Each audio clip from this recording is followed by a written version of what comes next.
قربانی کرنا کس پر واجب ہے؟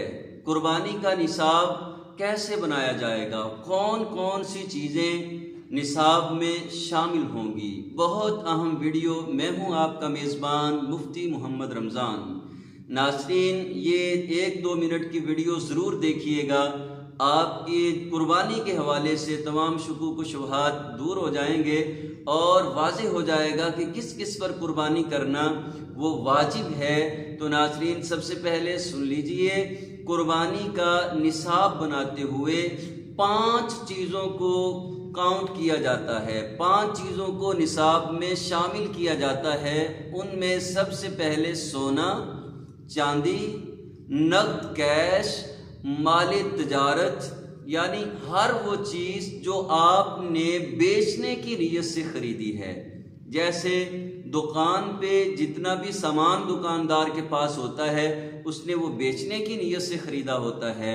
اسی طرح اگر کوئی جانور آپ نے بیچنے کی نیت سے خریدا ہوا ہے، کوئی پلاٹ آپ نے بیچنے کی نیت سے، تجارت کی نیت سے خریدا ہوا ہے، جو بھی چیز آپ نے تجارت کی نیت سے خریدی ہوئی ہے وہ نصاب میں شامل ہوگی۔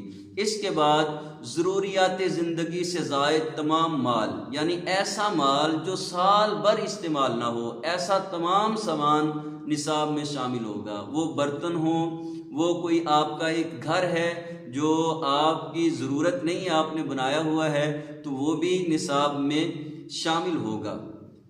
تو اس طرح سے ان تمام کو ملا کے دیکھا جائے گا، اگر 52.5 تولے چاندی کی ویلیو تک یا اس سے زیادہ یہ مال بن جائے، سب چیزیں ملا کے، تو قربانی واجب ہو جائے گی۔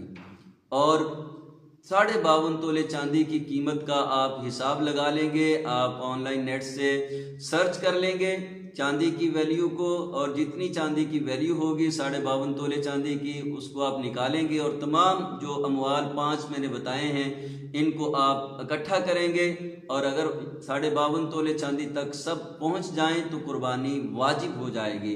پیارے آقا صلی اللہ علیہ وسلم ارشاد فرماتے ہیں، جو استطاعت رکھنے کے باوجود قربانی نہ کرے تو وہ ہماری عیدگاہ کے قریب بھی نہ بٹکے۔